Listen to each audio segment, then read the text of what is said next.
In 1995, crime thriller whodunit mystery The Usual Suspects debuted in theaters, the product of an inexperienced but talented writer-director team and an experienced but unheralded cast.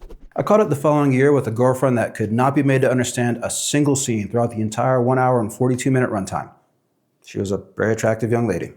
The film turned $6 million in production costs into $67 million at the box office, and like any movie with twists, turns, misdirections, and reveals, garnered predictable responses from those who got it, those who didn't but claimed they did, and those who didn't. In the time-honored tradition of continuing a decades-old argument that only I can remember, I'm going to once again mansplain the context, storyline, characters, world-building, and themes for The Usual Suspects, to make the case that it is not stupid, it makes perfect sense if you're paying attention, that dress does make you look fat, and yes, I do think that girl over there is very pretty. Okay, I may not dive into all those things, but spoiler alert, I tried to write a script that somehow broke this movie down while still keeping the ending a secret, and it just made no sense at all. So I'm spoiling this one. Feel encouraged to check out The Usual Suspects on Amazon Prime or Tubi and come back my way. I'm Dr. Balthazar, this is what I do.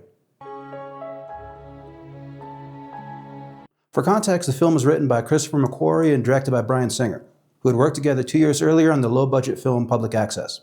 Singer would go on to direct the X-Men franchise and other projects, while McQuarrie would go on to work on the Mission Impossible franchise and other projects. But neither was established at the time, so they were looking at The Usual Suspects as their first, last, best chance to make a name in filmmaking. It also felt like the cast had something to prove at the time, since Kevin Pollak, Stephen Baldwin, Benicio del Toro, Gabriel Byrne, Kevin Spacey, Giancarlo Esposito, Dan Hedaya, Chaz Palminteri, and Pete Postlethwaite had all been working in Hollywood for a meaningful period of time by 1995. But none of them had garnered a great deal of attention from general audiences or opportunities to play more than supporting roles in major productions, other than Gabriel Byrne in Miller's Crossing in 1990, and if you want to get pedantic, his role in Cool World in 1992. Anyway, the cast had something to prove and brought their A-game. Beyond that, the context is largely irrelevant. You don't need to know anything about 1995 to better understand the film. The storyline opens with assorted images that don't mean anything to viewers at first glance. Random corpses we can't identify, a porthole on a ship, some ropes and rigging. A man named Keaton is killed by a man named Kaiser, whoever that may be. So, okay, we open with curiosities that require greater explanation. All we know for now is something bloody happened on a dock. We then move to a deposition that takes the viewer back in time 6 weeks, where 5 criminals are brought into a police lineup because something was stolen and they're notorious thieves. So they would be the usual suspects for such a thing. Once they're placed in a cell, they do what thieves do when they get together, start to scheme. We then move back to the present, where a federal agent named Kuyan wants to talk to the only survivor of the bloodbath at the pier who isn't in a coma, one of the thieves of cerebral palsy named Verbal Kint. Keaton, Kaiser, Kuyan, and Kint. A lot of name of K's for some reason. Anyway, we're going to be going back and forth in time, closing the gap from 6 weeks prior to the present. But it's always clear when it switches, so you won't get lost there. Next, we jump back to Dean Keaton wrestling with whether or not to join a heist with the rest of the thieves. He's been trying to go legit, but such things are easier said than done. He relents, the team hijacks some cash and jewels from corrupt police officers, and they move the setting to Los Angeles. We shift back to Kuyan and Kint to flesh out the mess at the docks, which is presented as a drug deal gone wrong, nothing too complex. The team pulls off heist number 2, only this time leaving behind a trail of corpses, and instead of jewels they find drugs, lending more credence to the idea that the eventual climax will be about a drug deal gone bad. The team then meets a lawyer named Kobayashi, another name starting with K, my pattern-seeking brain no comprendez-vous, who begins a turn in the explanation of what may be happening here. He tells the team they need to hijack a boat filled with $91 million worth of coke on behalf of his employer, Kaiser Soze, the name we heard at the start of the movie when we saw Keaton die. But did we actually see him die, or was it just heavily implied through clever editing? He clues them into the fact that his employer arranged for them to be in the lineup back in New York. Each of them has unwittingly stolen from him, and that debt has come due, so do the job at the docks or else. He provides them with folders that show the mysterious Kaiser Soze knows everything about them, and the question at the heart of the whodunit is introduced. Who was Kaiser Soze? Kint tells Kuyan a story about Kaiser Soze killing his own family and wiping out a rival gang in a wildly over-the-top fashion. So on the one hand, we have a grounded criminal world that is simple and straightforward, with a group of usual suspects doing things that an audience can accept as believable. But on the other hand, we have a fantastic arch-criminal world with an invisible hand mastermind killing machine doing impossible things behind the scenes that would require much more suspension of disbelief. So the title of the movie becomes something of a question. Is the story a grounded one about usual suspects doing usual things one might see in real life? Or a fantastic one about an unusual suspect, beyond anything we come across in reality? One of the thieves tries to piece out in the heist and is immediately killed. The remainder of the team break into Kobayashi's office to smoke his ass as payback, but he reveals Keaton's girlfriend is within reach for bloody retribution if they do. so they're coerced into doing the job at the pier. The third action sequence follows, in which it looks like they successfully jack the ship, but there's no coke on board. We cut back to Kent and Kuyan to learn that it isn't actually a drug deal happening at the docks. Instead, an informant that can positively identify the mysterious Kaiser Soze is being sold to a group that wants to use that information, and the heist is actually a hit to erase a witness. Members of the team start dropping, and we get a return to the opening scenes. Assorted corpses we now know the identity of, a porthole we now know the stool pigeon was murdered on the other side of, and some ropes and rigging we now know Verbal Kint was hiding behind, allowing him to witness events. But is he a reliable narrator, which would require that he 1. Has the intention of telling the truth, and 2. Has a good enough view to allow him to accurately do so? Is he really behind those ropes? And if so, how much could he actually see from that vantage point? So is he a reliable narrator in full, in part, or not at all? Agent Kuyan then steps in to provide his interpretation of events, which is presented as a reliable narrator taking over for an unreliable one. His argument is that Dean Keaton was Kaiser Soze, which feels believable when he lays out the evidence as he sees it. Also, he described a scenario earlier in the movie where Keaton killed a witness and faked his death with an explosion, which has the subconscious effect of making the audience inclined to believe he may have done something like that a second time. So okay, that was the big reveal. The whodunit's now solved. Or is it? Kent limps out of the police station, and the audience is left with the conclusion that Keaton was a bit more than he appeared. But at the end of the day, the story is still about a usual suspect, not a mysterious arch-criminal mastermind killing machine. But then we have the true reveal. As Kuyan stares at the billboard that was behind him during his conversations with Kent, he has a moment of clarity the movie presages with the line, It all makes sense when you look at it right. You gotta, stand back from it, you know? All the names and references Kent has been using have come off the board, and the lawyer's name of Kobayashi is stamped on the bottom of the coffee mug he's been drinking from as he towers over him. So it's Verbal Kint who isn't what he appears to be. And in case the audience hasn't realized he's Kaiser Soze, he drops the cripple act and gets into a car with Kobayashi. And in case you were watching the movie with a pretty girlfriend prone to not getting things, they also had the other survivor from the harbor come out of a coma and give a description of Kaiser Soze, which they made into a witness sketch. So there couldn't possibly be any further confusion as to the identity of Kaiser Soze, which somehow still didn't provide much assistance to certain pretty girls at the time. The witness sketch is my one criticism of the film.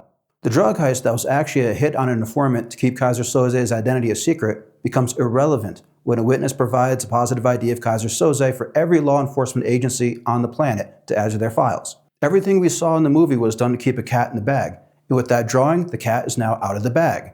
It makes more sense for Agent Kuyan to be left with the knowledge that Verbal Kint was Kaiser Soze, with no tangible evidence to support that fact, so the rest of the world disbelieves him, and the audience can assume Kaiser Soze will continue his nefarious ways behind the scenes because he outsmarted everyone and got away clean. But it felt like they wanted one more clarifying element so the audience wouldn't have any lingering doubts about who was Kaiser Soze.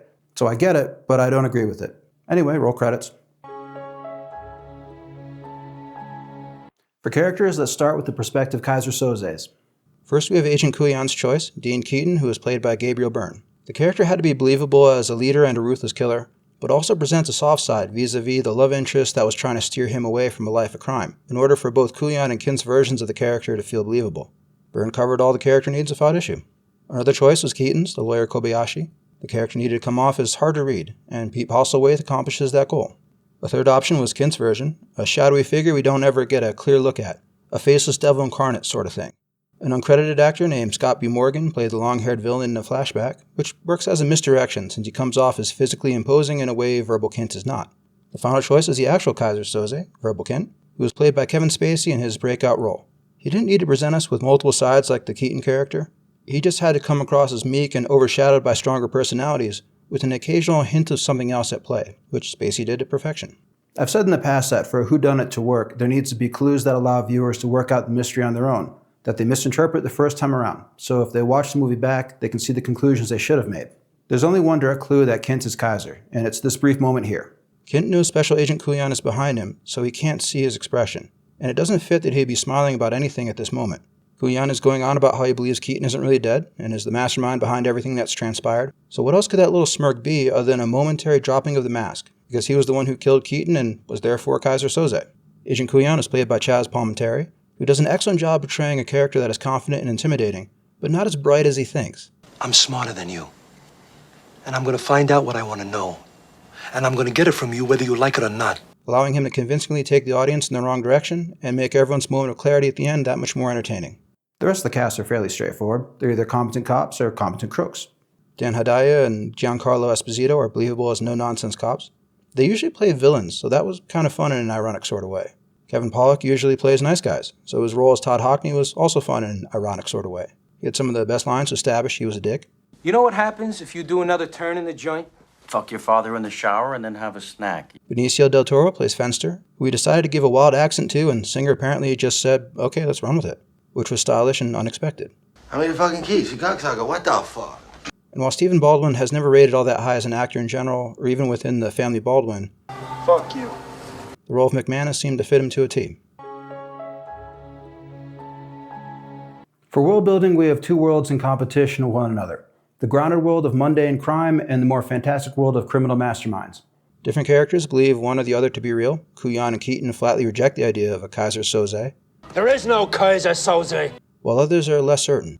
The movie doesn't go in for action scenes that demand a high suspension of disbelief, like Pirates of the Caribbean or something, which contributes to the shell game of whether or not Kaiser Soze exists. The world looks believable without a master criminal behind the scenes, but at the same time, there could be more than meets the eye. It's also a world that is presented in a very stylish way. Lighting tricks like muzzle flashes to provide light through darkness, oversaturation to give a fading into the light reference to death, and a variety of color palettes were cleverly done. Using a shadow to reveal an image through a window, and editing overlapping dialogue between the characters during their police interrogations were also clever film as art techniques that give the world of The Usual Suspects a very cool look and feel. For themes, we start with the whodunit mystery genre. Yeah, I know this costume isn't the one Hockney wore in the lineup. I don't know where to find a jacket like that, and I'm not a seamstress. The basics of a whodunit is that we have a crime that can be attributed to a variety of suspects, but only one is the actual culprit, and hopefully the audience won't know who it is until the big reveal at the end. If a story is well told, there'll be clues that get overlooked or misinterpreted, and if it's done poorly, there'll be no way for the audience to work it out based on what they see on screen. Like the old Scooby-Doo cartoons, where each episode ended with someone unmasked that was totally random.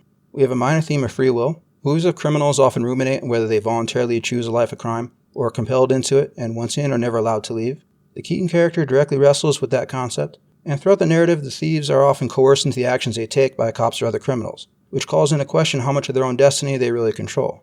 But on the other hand, the film reinforces that they never fully let themselves be pushed around. This Kobayashi bastard is not going to stand on me. These men would never break, never lie down, never bend over for anybody. So even if they end up doing whatever is demanded of them, they're still captains of their own ships, so to speak. We also see a theme of confirmation bias, which is when people decide beforehand that they want something to be true, and lo and behold, whatever evidence they're presented with just confirms in their own minds they were right all along, no matter what kind of mental gymnastics they need to do to get there. The Dave Kuyan character embodies this concept. Verbal Kint notes that, to a cop, the explanation is never that complicated. It's always simple. There's no mystery to the street, no arch criminal behind it all. And sure enough, Kuyan had predetermined Keaton was behind everything, and whatever information came his way only led him to become more certain of that decision. In conclusion, The Usual Suspects is a personal favorite that stands up over time and launched the careers of multiple members of its production for a good reason. Whodunits can be a tricky business. If the solution to the mystery is obvious from the get-go, the movie falls flat. But if the solution is misdirected, obscured, or made confusing at every turn, it also falls flat. So being clever enough to hang on to the mystery elements without losing the audience can be easier said than done. And impossible if your girlfriend at the time was really pretty. For those that take an interest in whodunit mysteries, my prescription is The Maltese Falcon, Chinatown, and LA Confidential. That's my thought for the day. Thanks for the view. Like what you like, don't what you don't. It's all your call, Kemosabe. Take it easy, everyone.